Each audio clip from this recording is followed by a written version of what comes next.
Welcome to Dad Hammer, Bolters, and Booze, where we discuss all things Warhammer while staying hydrated with an adult beverage. I am David the Warboss, and I am joined by Chief Librarian Lawson. Hey, how's it going? Good. Chaplain Lee. All right, it's good to be back. Sir, and the very old, reliable Medicae Steve. Ah, yes. It's good to be reliable. Hello, everyone. We're because it was just you and I at the start. You're always going to be the old, but technically, I guess I was the first one to speak, so I would be the old, super old, and you would just be the second super old. Chronologically, maybe not, but it's all good. Yeah, the warp and stuff. Yeah, right. It's all time. What is time anyway? Nothing. That's construct. That's a deep question that that's too late to answer. So we're not going to mess with that right now. Well, we have got a great show for you.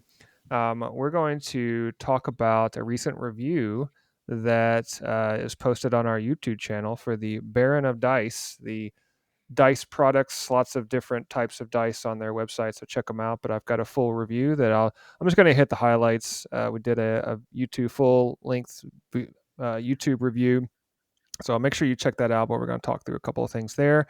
There was a new orc miniature released recently as part of the Black Library preview, and as you've probably have heard on this podcast, I don't like to read a lot, so I immediately dismissed the Black Library preview, but there was a miniature announced, so that was pretty cool, and it's for orcs, so as the name of the Warboss, you can't go wrong there.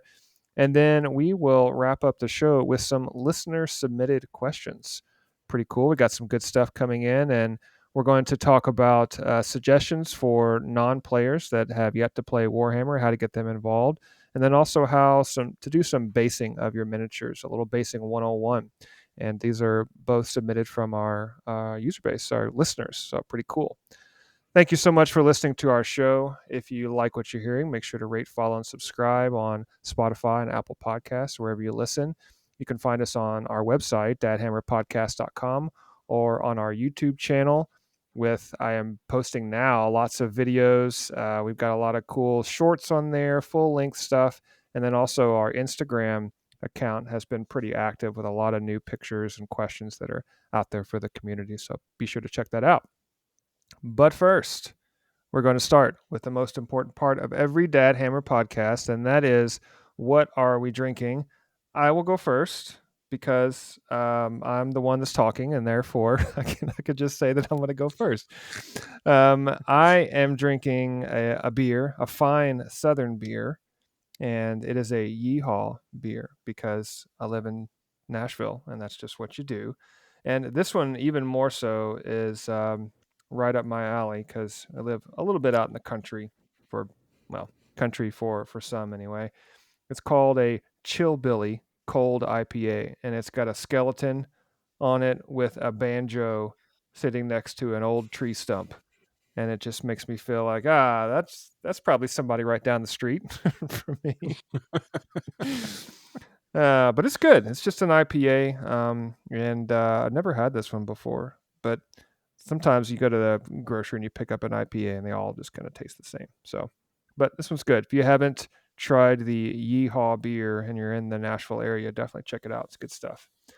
So I will now throw it over to Lawson. Mr. Librarian, what are you drinking this evening? First of all, the description of your beer, it hurt my insides. That is yikes. Okay, moving on to better, brighter things. Unfortunately, I'm not as cool because I have to switch back to night shift. I am drinking a Monster Energy this evening. Whoa. Because, got to stay up late to be that night owl. So it's very generic, we'll say. But yeah, thoughts and prayers with you, sir. Yeah, it happens. Night shift is rough. Well, you're doing the Lord's work, as they say, and you're going to be awake for it, which is good. Yeah, it's true. Yeah. Speaking of the Lord's work, the Chaplain, what are you drinking this evening?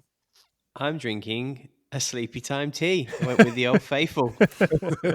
180 degrees opposite. Yeah, so Librarian's got to stay awake. Chaplain's got to go to bed. We rise early. Yeah. Oh, right. Okay. So, Yeah. just have to get up and staying on brand. bless things. We wake up at dawn to bless the Marines. Mm-hmm. Or something like that. They need it because bless their hearts. And I did a drink many months ago that I liked the title of the cocktail, and I called it Bless Your Two Hearts because of Space Marines, and it was one of those where it passed the significant other test where I told my wife what the name of it was, and I got 0 reaction, which means immediate score, like perfect name, no reaction whatsoever, not even a huh or a hmm. Or even a groan, nothing, no reaction, which means it's a perfect name. So very good. Well, don't fall asleep too quickly on this show, Mr. Chaplain. Mr. Medicae Steve, you have the Warhammer themed cocktail this evening. Lay it on us. Fellas, I think I stumbled on a pure gold on this one. It's not really all that fancy, and I'll be honest with you, I had a hard time improving on the name. So the name is called the Revolver. So I just decided I would call it the Stub Revolver, since I've been playing a lot of Dark Tide lately, and it's actually one of my favorite guns. I mean, come on, man. Going through like a Dark Tide scene with a 5-shot revolver, pretty ludicrous, but it's a good one-shotter. And this is getting on the same level of that. But it's 2 ounces of rye whiskey, an ounce of coffee liqueur, Khaluha or whatever, and 4 dashes of bitters, and that's it. However, the rye whiskey I used was Angel's Envy finished rye. It's aged in Caribbean rum barrels. And so, I'm gonna get Kraken to sponsor us eventually.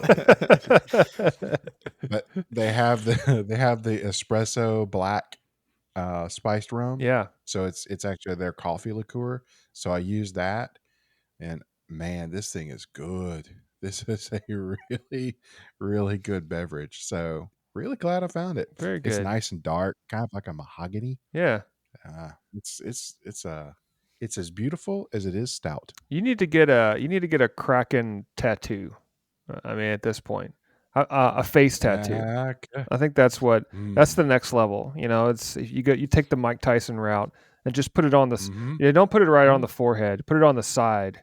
That way, it's classy, right? You gotta stay classy on this show. And if you're gonna get a face tattoo, you gotta stay classy. Yeah, that'll do that on my last day of employment. That's your mic drop. You just roll in with a face tattoo. Just letting you all know I quit.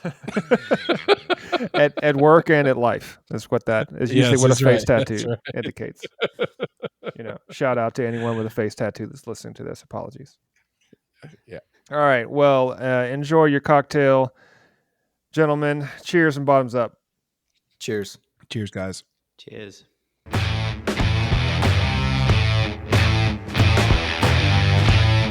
So let's get into our first topic, which is a review that I recently did for our YouTube channel. So if you haven't got onto the Dad Hammer YouTube channel, make sure you check that out. But I did a review of the Baron of Dice product, and they didn't send me this product. This was me purchasing, because it all started when I was looking for some Necron dice, and they just came out with the Necron dice, and I was really excited about said Necron dice. And then I saw them in person, and it was like a pukey brown with the green on there, and it was just a terrible color combination. So as much as I am a loyalist to, it seems, to Games Workshop's products, I just couldn't bring myself to buy the pukey brown Necron dice. Just not my jam. So I went out looking for others, and I found Baron of Dice, their website, baronofdice.com.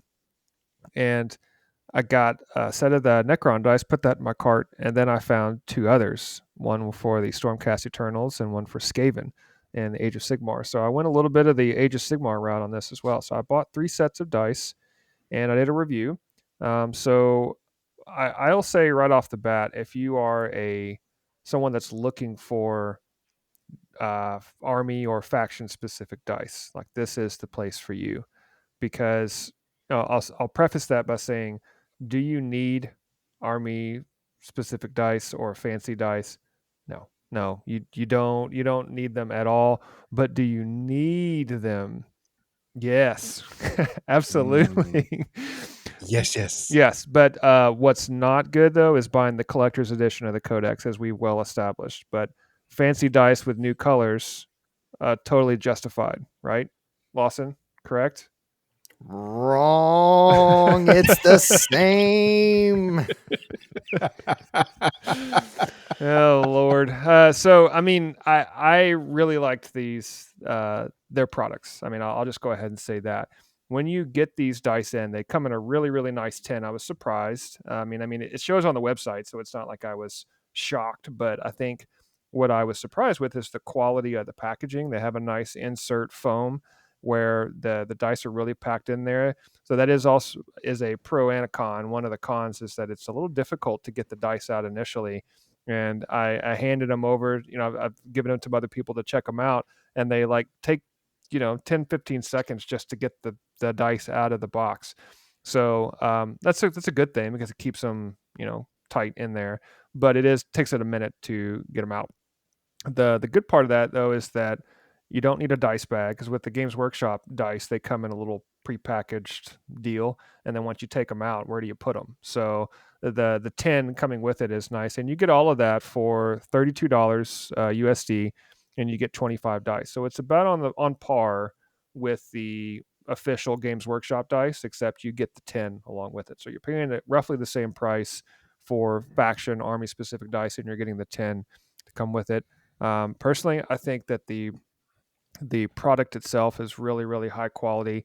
I was expecting maybe some more of a plasticky feel, but I didn't have that at all. It was I was very impressed.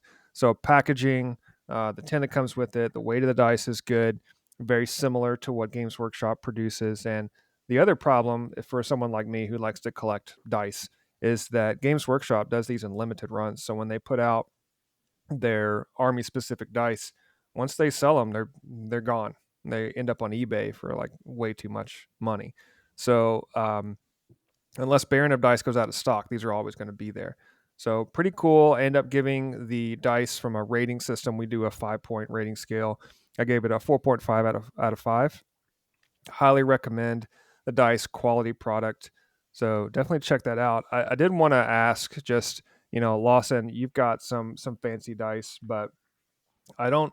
Have you ever looked at Baron of Dice? Have you looked at any of these for the potential new armies that you're considering bringing to the table? I know you had some like Blood Angels or things in the past, but where have you gotten your dice previously?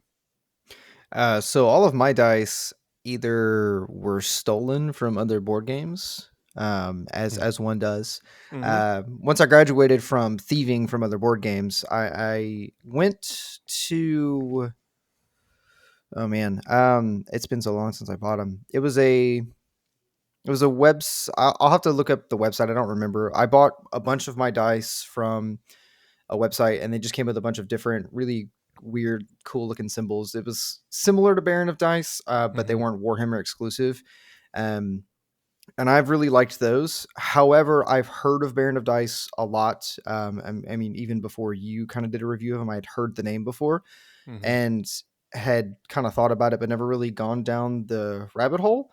I will say, going forward, if I do want to pick up faction dice, I probably will go there. The fact that you could pick them up and it's not, get it while it's here, because if it's gone, it's gone. You don't have to worry about that. That's kind of a big deal, because that's one of the things that GW does that's a little saddening is, hey, get it or it's gone. So, but yeah, and then the price is just so much better too. You get more for the same. I mean, that's crazy. So I've heard of them, and all the things I have heard of them, barring your review, of course, have all been fantastic things. So again, and nothing negative to say about it on that front. I mean, cool product. I wasn't aware. I take that back. I had heard the name, but I hadn't really browsed the site. And again, I'll say that this is not a paid advertisement or anything like that. This is purely from finding the website, looking through everything, and just being like, oh my goodness, there's so many options. I mean, and you can pick between the what I really liked about it is that you could pick whether you wanted the rounded edge or the square, more square shape. I'm more of a square dice kind of guy because of the Vegas feel. But others are like the rounded parts of the dice. So you can pick and choose. The only thing with the Stormcast one, and they don't call them because of copyright. They don't call them Stormcast dice. They call them twin meteors, which I thought was interesting. So you kind of have to get on there and look up. Your okay. I want to get chaos or order or something like. You have to look up the faction realm or whatever. But for Necrons, it's Day of the Dead, and then for Skaven, which are probably my favorites, I like those the most. They have a swirly green shine to them, and those are called Warp Rune. So it's all just as soon as you browse them, and you're going to see, oh yeah, I recognize the symbol. So you kind of have to know the symbols going into it because they don't say Skaven, Necron, Stormcast, but it's fun to browse, and I thought the price was pretty good for what the expected, I guess, the cost is going to be if you buy them officially from Games Workshop. So, uh, good stuff. Definitely check out the review if you are interested, and be on the lookout because I will be doing another review very, very soon.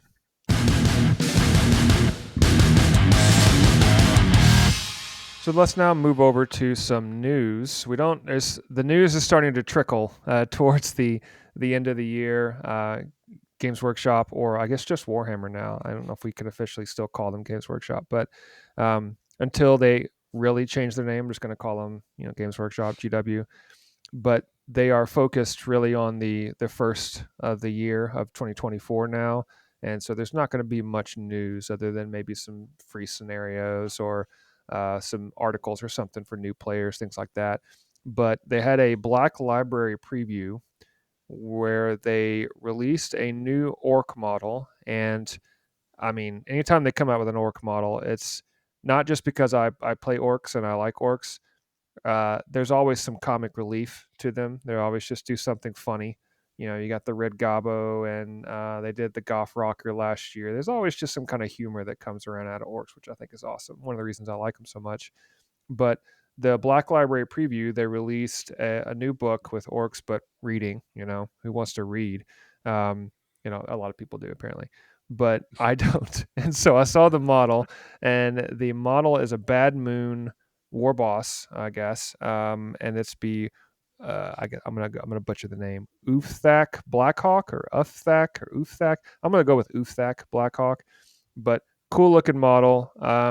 Lee, I know you were the first one to really point this out to me because I had forgotten. Again, I had dismissed the whole Black Library thing because of it had books in it.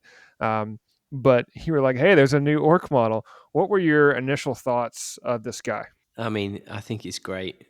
I mean, I think when I look at orc models, I think way back to when I was a kid and saw them, and I thought they were cool then. And when I see them, the old ones, they all look the same, and they have the Genghis Khan like hat, and they have the like square jaw type menacing look.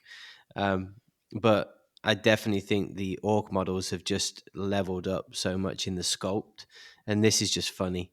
Like there's just little things, and so the squig at the bottom that he's balancing his gun on, that's funny. But if you look, there's like little details in the article that it's his loyal squig called Princess, so like there's this squig called Princess, and then like I mean I just keep thinking that orcs are the equivalent of like a football hooligan, how they talk and things, so great sculpt. Think it's fun, and I just love the idea of him balancing this big gun on this little squig called Princess. Yeah. And the gun, like even the gun itself, it looks like should have like a laser beam shooting out the end. So I think it's great. Yeah. But I liked, and I'm going to say the name wrong, and I keep on want to say Slipknot, but that's the band. But Snickrot, yeah. Snickrot, like that when that came out, I was like, man, that's another great model.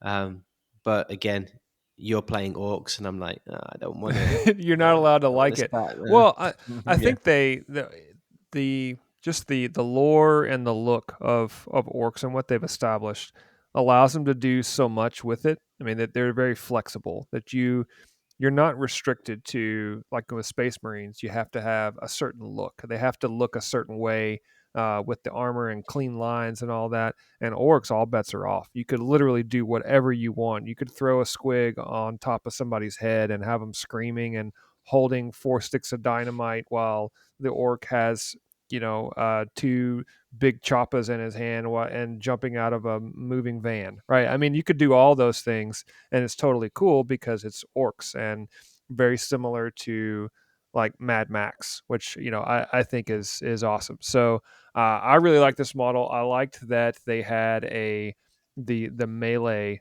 The weapon that he has in his hand is called the Erdi Snaz Hammer, which I mean, I liked the name. Boomdaka Snazwagon is probably my favorite name in all of Warhammer, but the Erdi Snaz Hammer, which it's funny to me. So Just add snaz. yeah, Steve, what do you think of this guy?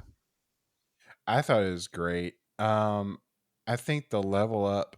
I don't know a lot about orcs, and I didn't really follow them until the Octavius Kill Team came out. But I kind of feel like when I've looked back at previous orc models, that was when, to me, the sculpts kind of made a little bit of a sharp 90-degree turn. Mm-hmm.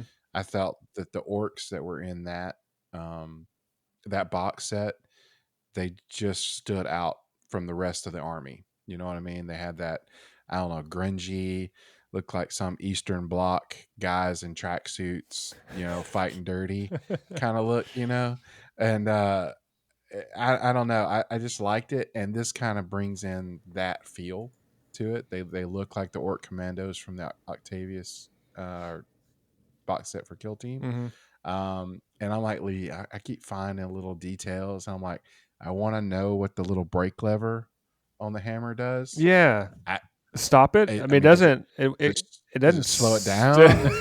I don't know. I don't know. Is but it it looks cool? like electricity or something in there, and that's how you shut it off? I don't know. But I kind of looked ahead a little bit, and I said, "Oh, it's a book associated with it," because I do like a lot of the novels. I probably will not read this book.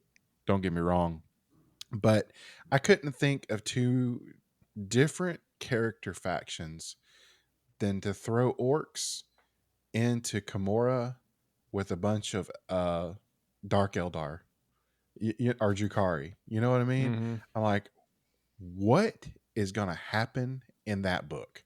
Because these guys are funny and they lend the whole, like, I mean, 40K in itself is just ludicrous, right? And these guys help that ludicrous aspect, the whole Wile E. Coyote part of the franchise. The Dark Eldar, Jukari, not so much. I mean, that is like the grimy, the underside of the story, and they're very serious, right? They're very not PG-13, but they're still in the same universe and they're still in the same franchise, and they still deserve to be together because I don't know, we play the game, right? Mallory might play your orcs one day, so it would follow through, right? Yeah. And I want to know, like, fiction wise, like, I kind of want to read it because I'm like, this is just gonna be absolutely ridiculous, but could be pretty cool, I like the cover. The cover was cool. I mean, the neon green look to it, but it's just all kinds of crazy, and it always has been. One of the reasons, Lawson, when I first started playing, when you introduced me to Warhammer, I wanted to play a dwarf faction. That was my first, inclination. But I would say orcs are the closest thing that I can get to, and I think that has been paid off over time because they never fail to impress with the level of sculpt. And I don't know about you, but I remember when I first got the first box of orcs and I played against you. Things have come a long way since then. I think this guy's no different. I would agree with that. From the Boom Daka Snazwagon to the Bubble Chukka, and ye old days of the Bubble Chukka cannon, roll a d6. Does it blow up on its own? I don't know. Roll a d6. Does it do 16 mortal wounds? Nobody's gonna know. Yeah, it's definitely been a pretty solid improvement. And again, this model is pretty good too. It's not a big orc person. I appreciate them when they come out, but for me, I prefer a little bit more structure in my models. So the shenanigans that the orcs provide are they're a little too much for me. But they're always cool to look at. I mean, it's because with orcs, it's what are they going to do next? You never really know. It's pretty neat. So it's a good model though. Yeah, I like this guy. I don't know. I mean, I may pick it up just to say that I have it. I do wish that it was its own, had its own stats, and maybe it will. But I wish it was a standalone character model, a brand new character model of some kind. You could always kit bash this thing, to run it as something else, of course. But I think it's a cool looking model. You could run it as a big mech. Even it has a little bit of a mechy feel to it. Um, and but it could also just be a Warboss. So I've got the golf rocker, and so you don't have to have a dedicated model for it. I just think anytime there's a new orc model release, I think everybody at least has something to say about it. So this is no different, and looking forward, hopefully, that they will release some more orc stuff next year when they release the codex. So let's now get over to, we've had we put out a post on our Instagram asking for listeners submitted questions, and we got some really good ones. We want to start first with the handle Hardly Hobbies, who sent in a really good question, and I actually get this a lot, and I think everybody starts here, but solid question: suggestions on getting non-players to play Warhammer, but not necessarily to collect. So again, looking just how do you get people that are not interested in Warhammer? I know that that's the majority of the population, but how do you get people that you really want to invite your friend group or significant other or just general acquaintance to get them into the hobby? Steve, when you and I first started it, we all had this general um, draw to miniatures and models, and that was at least mine. But for you, I know we both had our escapades in trying to get our children into Warhammer, Mm-hmm. and differing degrees of success. But what are your advice? Do you have some advice? We'll start with you. I know, and we'll get over to Lawson after this. But Hardly Hobbies asked a really good question at Hardly Hobbies, and Steve, what would you respond with on this one? I I think it's actually a tough question. It's possibly for me one of the toughest questions because but I'm weird like this, man. I'll jump into a hobby and I'm like, I'm all in. I'm gonna do it. That's just how I am. And this is one that you're investing a lot of time and not necessarily, I won't say a lot of money to get into it, but to ask someone out of the gate, like, here, I want you to buy this combat patrol box. You don't know anything about Warhammer. You don't even know if you want to play. I want you to just buy this, $130, $160 box of stuff. Put it all together, get it painted, and let's get on to play. And like, I'll see you in 6 months. And because that's kind of how it goes, right? Yeah. So I think it's hard to hook somebody, if unless they're really interested in it already. However, there are ways to do it. I think the hooks got into me completely before I ever put my first model together. And we've talked about before is going to a Games Workshop store and doing the whole demo game. Our local Games Workshop store, the manager there, he was very patient. He had a nice setup, and it was like quick and easy. We said, "Hey, is there a specific time?" He said, "Why don't you come between this time and that time because it's a little less busy." So my son and I showed up, and it's always set up. That table is always set up, right?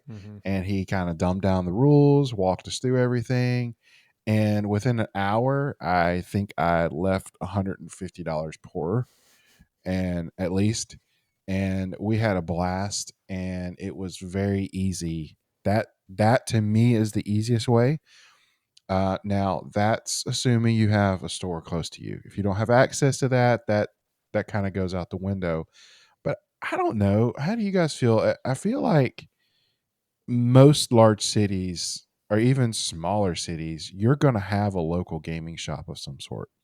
It's popular enough now. I bet most people have, some access to some local gaming or hobby or, comic book shop or something like that.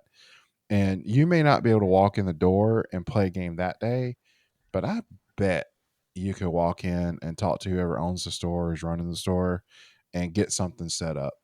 And I think that would be a good way. I think whatever you need to do is get whoever you're interested in to where you don't have to put together a whole bunch of stuff for them, unless you already have. If you already have a large or if you have multiple armies and you've been playing a while, you already know how to get people into it. I mean, I don't think that's too hard to do if you're really into the hobby. I think any one of us could bring a friend over to our respective homes and set each other up, even if it's like, all right, we're just going to play Space Marines against Space Marines because I have plenty of those, or whatever. I think that would be pretty easy to do. But like I said, you can find a local hobby shop and do the same. But whatever I think you need to do is you got to strike while the iron's hot, as the saying goes. If someone's showing an interest and you want to show it to them, don't show them the ugly side of the hobby where it takes forever to get going. Don't let them know how long it's going to take. Get going and get something and get the hooks in, and they'll be all that more reticent to pay money and get into it themselves. And I guess you could start small. There's the bookcase games like Underworlds and all that stuff, though. Those are a little bit off. Sort of those. I would almost say those are, even though they're Warhammer products, I think they're Warhammer adjacent. Yeah. Because you don't get a feel for the real game, but you get a feel for, do I want to play games with miniatures and rolling dice? Yeah. I mean, and you kind of go from there. I think you hit on something, and it's really about finding the entry point for everyone, because everyone's going to come in at a different angle. I think that some will gravitate toward just the artwork and the crazy looking models, and oh man, what's all this stuff? And then I've had some people that I've talked to that love the video games and love the overall aesthetic of Warhammer, but want nothing to do with all the miniatures and the assembly and the painting and even the tabletop game. Even though it looks awesome, they just want nothing to do with it. So I think, Lee, I remember when you and I first started talking, and we met, and play. I invited you to go with me to a soccer game here in Nashville, and we're just hanging out. And you asked me what I did in my spare time, and I mentioned that I painted toy soldiers, and I wasn't ashamed, but I'm not like waving a banner that I play Warhammer or anything like that. And nobody knows what Warhammer is. And I remember, and I mentioned this on the show before, when I said, "Hey, I paint toy soldiers," and your first response was, "Oh, you mean like Warhammer?" And I'm like, "What has just happened?" And I mean, that was the way that you had already been introduced to Warhammer when you were younger, but that's the way that you have to start it up, and you find someone that maybe has an interest already or a past with it. So I don't know what it was like for you when you first started getting in. What were maybe the hurdles, right? The things that you were holding you back from starting, or did you even have those?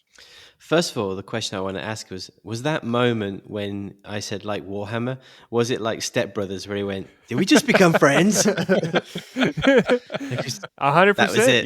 Yeah. I mean, I was just like, That's all right. how it happened with us. I know, right? I mean, Steve, posted on Facebook. We found each other, and it's like, okay, we're I guess we're lifelong best friends now. And I mean, yeah, it was Lee with that. That's really what it was like. It's just, okay, let's leave the soccer game right now, and let's go have a really long discussion about nerdy stuff. I think to go back to your question, I think when you start in the hobby, there's so much out there and so much content and miniatures and all these things. What made it really simple for me was you said, "Hey, come over. Let's just roll some dice and have some fun." Um, you know, you showed me all the miniatures. Hey, these are the space wolves. They're like space marines. They shoot things. These are orcs. They've got things like bubble cannons and cool vehicles.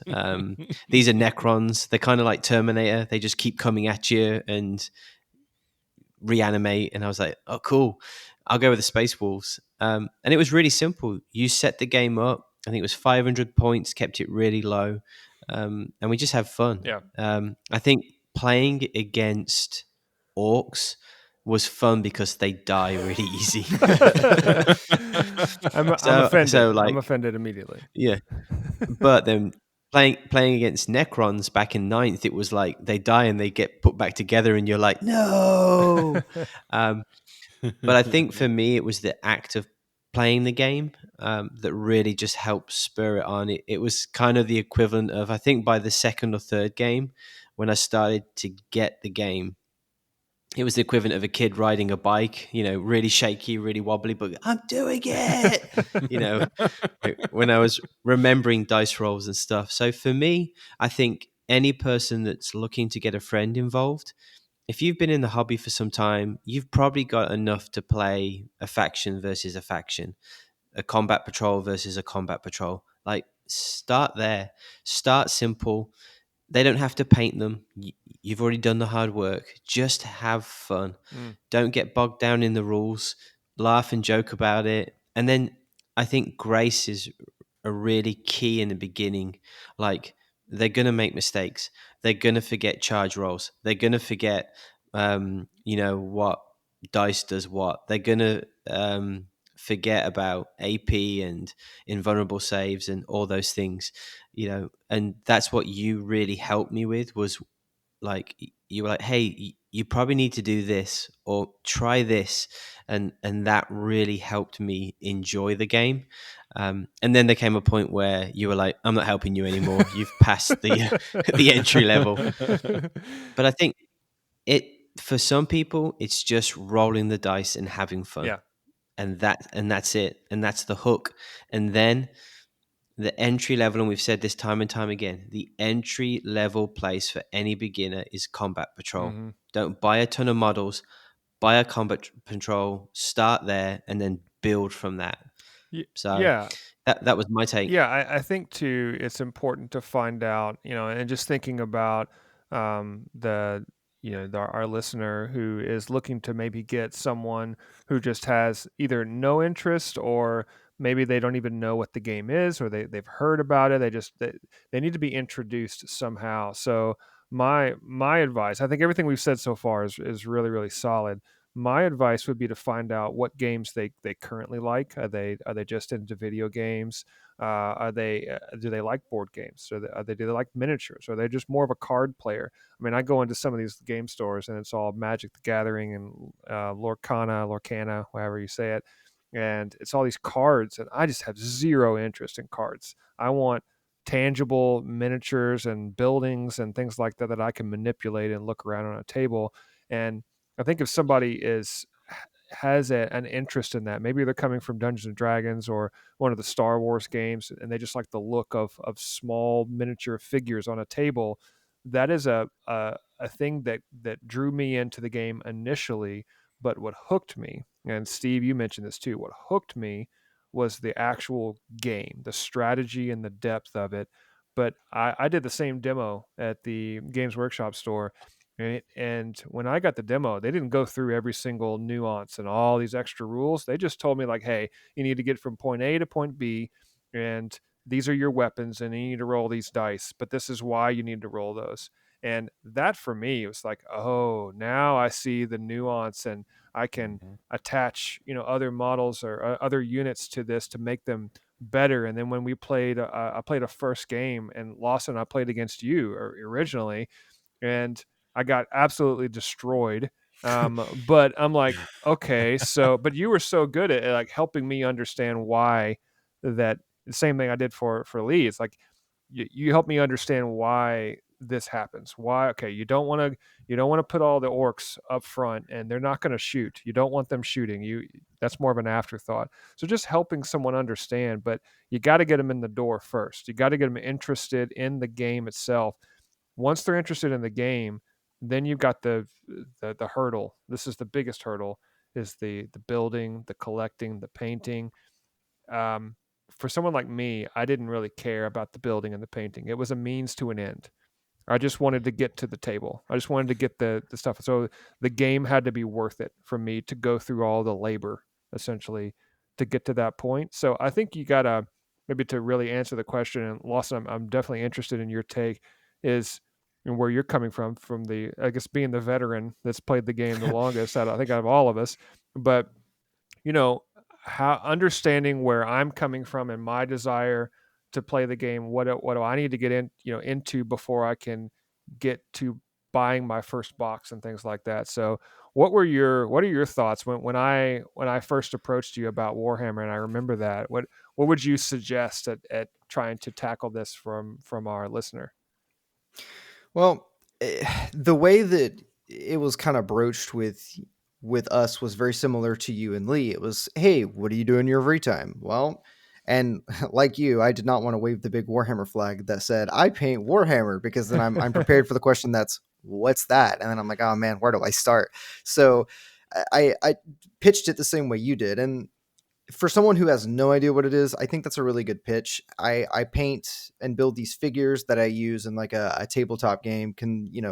You could sort of compare it or combine, say it's like chess where you have to use strategy, but it's kind of D&D esque where it's make your own decisions. It's kind of up to you. So your pitch may be a little bit different, but I typically try and take things that are well known and make that the pitch on how to explain what Warhammer is without spending 6 years explaining the Horus Heresy and how the Emperor is now stuck on a big golden seat. Anyways, the okay, the question or the pitch that is simpler is, hey, I've got this board game where these armies fight each other. Are you interested? And it's very vague and open enough that you're like, okay, all right, I don't know what that is, but I'm intrigued. And then similar to kind of what you guys have really said, you really just you give them enough without dumping the whole bucket on them, because if you dump the whole bucket, they're not going to want to do it. Start super small. If you have to start, like, take a squad of just Intercessor Space Marines, 5-man squad, another 5-man squad, and you teach someone the basics with those 2 5-man squads, winner is irrelevant at that point. You're simply just teaching them the rules. Give them some of your models. I mean, like Lee said, if you've been playing for a while, you've probably got plenty of things. Just something super small. Get them over there and get them to throw dice. That is the ultimate goal. Have them with models in front of them, painted or not, it doesn't matter, and get them to throw the dice, because that's really what gets you stuck around. Is you roll these dice. How many attacks did you hit? Oh, dude, I just rolled like 5 6s. That's crazy. And then roll the save. Oh, I just saved like 5 out of those 6 attacks. That's insane. And then it begins, right? And that's kind of where it starts, and that's just kind of where it goes from there. So Yeah, that's the trick. Get them to throw the dice, and then it'll either happen or it won't from that point forward. If they don't have fun doing that, the hobby, the gaming side's probably not going to work. The collecting side is a little different. That one kind of, if you're into it, you're into it. If you're not, you're not. Kind of like you are, David, where you just want to throw the dice. Yeah. So that's, start there, get them to do that, and then the rest will sort itself out. Yeah, I agree with that. It's not an easy task, but it just the last thing I guess I'll say to our listener is don't be afraid to go and just find people that like nerdy games. If you can find somebody that likes Dungeons and Dragons or video games, really, it's not a far reach. I've had several friends that just are just play video games and want nothing to do with tabletop games. But if you can find somebody that likes D&D or something similar, or Star Wars, it's not a far stretch. They're most likely into this stuff. So put yourself out there, and if all else fails, just invite them over and show them the models and see what they think, and then go from there. So let's now switch over to a second question that was submitted by Bubba Big Weld. I think I'm saying the name right, the handle. And the question is on basing minis, looking for some recommended products, things to avoid, tricks, and examples for basing a mini. And when we talk about basing, it is taking the miniature that you have, and it comes on a circular base that you glue it to, and then that base can be painted. It doesn't have to be, but I know we all will spruce those up a little bit. Sometimes add, foliage, like you did with the Tyranids jungle stuff. Or I'm fairly simple with the basing that I use. It's usually just a texture paint with some skulls or grass or something very simple. But everybody's got their own little flavor for doing this. So I think it's a really good question, just kind of asking for some recommendations. Steve, I'll start with you to get your take on basing in general, and what kind of tips would you have for Bubba Big Weld? And I love basing to a point where it almost takes up too much of my time. But I don't, I think that's that frames your model fairly well. I think the first tip that I would have is um if you got a dark model, put a light base. If you have a light model, make it a dark. That kind of, I think you need that contrast. I think you have they can really start disappearing on one another. So that's something I've learned that's helped me a lot, and it looks better in my opinion. Um, the easiest method is to throw some school glue, like white glue, on there, Elmer's glue, and you can drag it through sand or little rocks or dirt or kind of whatever you have. And you can always paint over it and then, shade it and dry brush it and all that. That's a pretty easy, almost free method of doing it. Games Workshop puts out a pretty nice line of texture paints and stuff. I think they're a bit expensive. I think we all have started with them. I have found and you get it on Amazon, but Vallejo makes good products, paint and stuff. But my favorite is the thick European mud. It's sort of a neutral brown color. They have other colors, so if you only want to buy one, you could buy a light color. They have like a gray concrete color, so you could always paint it. But you can get 200 mLs of it, where a Citadel texture paint is 24 mLs for probably $7 or so, and you can get 200 mLs of this stuff for about 16 to $20, depending on which one you buy. So I think it's a good value for your money. It comes in a nice big tub, so you can get a lot of mileage out of it. Um, the little grass tufts that you can buy from Army Painter, or a lot of people make them. Some of them are flowery, but you can get them in all kinds of just different brands or whatever. But just one of those on a textured base, like you put some texture paint down, shade it, dry brush it, throw a tuft on there. Amazing artwork. Yeah. I mean, it's kind of that simple. I'm getting into snowy bases. Didn't ever think I would. But man, that I will tell you, the Valhalla Blizzard is almost irreplaceable. Like I haven't tried a lot of other stuff, but I can just I see Lawson shaking his head. I haven't tried other stuff, but their pictures aren't doing their other products justice yet. So far it's been pretty good for me. Yeah. I would like to find something else cheaper, to be honest with you. But yeah, I think ultimately you can keep it simple, but make them look good.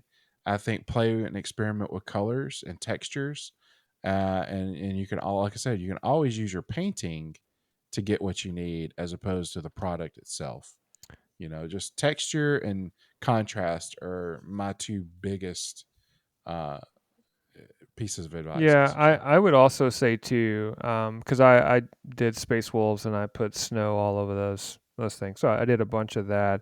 But I've done different types of bases. I'm a somewhat of a loyalist with Citadel's Rim, the brand rather, and I have used the Citadel Medium Texture tool, and I lost it somewhere. I don't know what happened to it, but I used it forever and then it just disappeared. Um, and so I started using an old brush instead, one that had already it was messed up. It wasn't a nice brush or anything. So I was using that to apply the texture paint. And I'll go ahead and tell you right now, don't do that. It will work in a pinch. I mean, if you just really need to throw some texture paint on top of the base, but you're going to get it all over the model. You're going to accidentally, put it in a place you don't want to on the base itself. So the texture tool is like $11 for a stick. That's what it basically looks like. You're just paying for a stick, but it's got some kind of magic on it that the the technical paint doesn't stick to, and it's really nice. It's kind of like the paint cup that we had talked about on our gift list, where it just holds water. I know it sounds stupid, but I mean it does the job really well. So I would say the same thing. You could use a toothpick, you could use popsicle sticks or something like that instead of the texture tool, but it is just a nice thing to have, and it applies the Valhalla Blizzard really well. But Lee, I know that you've done several bases recently, and also getting into putting in some of the magnetized stuff going on. So, what kind of recommendations would you have for our listener? So I think if the listener's going to be traveling and taking minis here and there, you're going to want to look to have some way of securing them. And yes, you can put them in these foam packets and things, but what I've found is just magnetizing the bases and almost taking them on like a cookie tray. So you turn up at your friend's house and they're like, "Did you bake?" And I'm like, "Yes, death and destruction." Um, but like what I did was with mine, because I had basically with my Space Marines, I'd mounted them, based them, and then I was like, oh man, I've got to magnetize these things.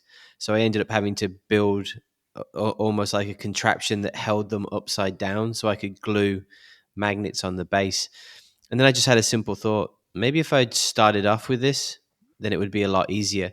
So I think when you are going through the process of building models, if you're thinking about transport and magnetizing them, just start by putting the magnets on the base. You can lay them flat, you turn them over, and then you can just put two spots of glue or a single spot of glue, and then just add your small magnets and let them dry, and then you can begin the kind of the basing Mm-hmm. process. I think for me, one of the things that I found really valuable is obviously, like Steve mentioned, the Vallejo texture paints are amazing. I also have like pieces of cork around that help me build volume and height. And then also I bought some orchid bark, so you can glue that on and put that down, and then you can paint that gray and just dry brush, and it looks like rocks. So anything like that, just to help build depth and texture in there, just really helps it come alive. But what I've found really key is keeping a bits box. We pay for these models and then you end up with spare guns or spare tubes or spare like helmets or things like that. If you can keep those, in a box, you can add those to your base. So if you're building an Eldari, I built some Eldari, the speed bike things. I can't remember what they're called. Swift runners Yeah, or wind yeah. runners. They are got there eventually. And what I did was I just put on the base, I put a Space Marine helmet as if like, he had fallen in battle, Mm-hmm. just added to that to the base, just a little bit of interest. So I would recommend keeping a bits box is really good. Because you've paid for it. So why throw it in the trash? And then the other thing is like a lot of people want to build like urban rubble. So right now, I'm building my Raptor team up, and using texture paint. I've got like a concrete, like urban one. And then I was like, man, how do I give it something extra? So I just cut off some of the sprues into little chunks that look like bricks. And I just basically glued them and laid them on in almost like little piles of rubble. And that's it. I think when it comes to bases, Steve mentioned, let your imagination run wild and just try things. I was in Walmart and I walked past the fish tank aisle, and there was aquarium plants, and I was like, I wonder. So I just bought some of those. I added those to my Leviathan Tyranids because I wanted a jungle theme. And when I sprayed the whole mini, like I was able to Yeah. paint those, and it really made it come Mm-hmm. alive. Well, I just tried it. If you mess it up, you can start again. It's a base. It's not as if you mess up a model, you're going to feel it. But with a base, you're like, I can order a ton of these on Yeah, you Amazon as can well. you can So just scrape that stuff off, and yeah, I think about the models that I've done. Most of mine are fairly simple. I just put some texture paint on. I put a couple of dry brush coats on and call it a day. And I know that the Steves have been a little more complicated with some like lava stuff. I've seen that. Lee, you've done some as well, especially with the Tyranids and the jungle. I did want to switch it over and get Lawson's take because you recently did the diorama which is a giant base. I mean, it's the whole thing is a base basically. So I know you've got a lot of thoughts on this, but what advice would you give to the listener because as of someone who does a lot of this already? I love AK Interactive. I use it all the time. I don't use GW stuff anymore. AK Interactive, you get more for less, and it will go so much further. And there's a lot of other options. Um, it's just awesome. To piggyback off kind of what Steve had said as well, glue is good. I use Elmer's wood glue, which is weird, I know, but I use the wood glue. It's thicker, and I water it down to about the consistency of a thicker contrast paint, not quite ink where it's just water. It's okay if you do. It just takes longer to dry. And corkboard is also super good. Tea leaves are insane. Drink the tea, save the packets or save the tea leaves, and you can crush them up, and it's perfection. It is glorious, glorious foliage. It's amazing. Grass tufts are also super, super good. Paint your grass tufts. It just put a shade on your grass tufts, please, just a little bit. It helps tie it all in. It's really nice. Pet peeves, man. This is the little stuff.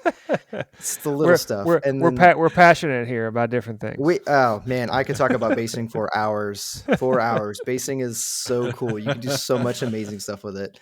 And then the biggest thing about bases for me is please paint your base rims. I don't care what color you paint them. You can paint them brown to match the dirt they stand on. You can paint them black because it's simple. Paint the base rims, please. It's so important. It matters. It truly matters. It really does. But the bases could go on forever. I could talk about them forever. Those are kind of, it's the quick down and dirty one.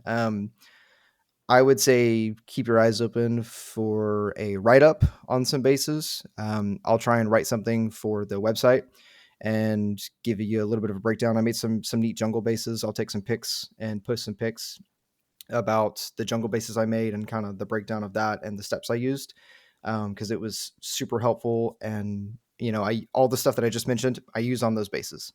Yeah. And I think they turned out awesome. So I'll have a write up for that, and you guys can give that a read if you want maybe some more details on that.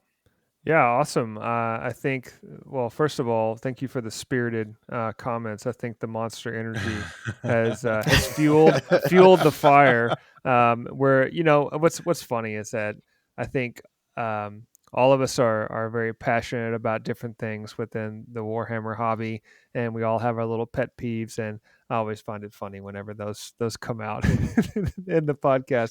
But I mean, I think there's a lot of good recommendations and tips here to get our listeners started. Anyone else listening to this trying to spruce up their models. You can really go a mile wide and a mile deep if you want to with basing. You can do something really simple. I think painting the base rim, other than ensuring that Lawson stays grounded and we don't have any rage coming through. It is important just to paint the full model. Don't leave it the black color that it is. But I think there's a lot of good tips, different ways to approach basing and painting, and we will be posting some stuff very soon on our YouTube channel. So be on the lookout for that.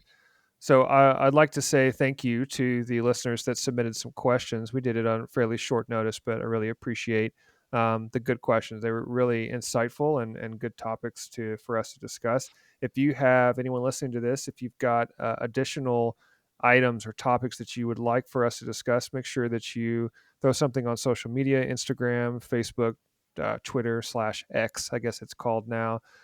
Really just about anywhere you want to find us. Would be happy to throw a comment on the YouTube channel, anywhere that is most convenient for you, and we'll see it and make sure that we include it on a future show. That will actually wrap our episode of Bolters and Booze. Thank you so much for listening. Hope you have a wonderful week. We start to close out the year and into the Christmas season, and be on the lookout for some predictions, some hopes and dreams where what we might see under our tree, because we've all been good for this year. I think really, really good. That's my opinion anyway. I know I have. Steve, you've been the best out of all of us. Yes. Yeah. Thank you. All right. Well, thank you so much for listening. Once again, I have David the Warboss, and we will catch you next time on Dad Hammer. Cheers. Cheers.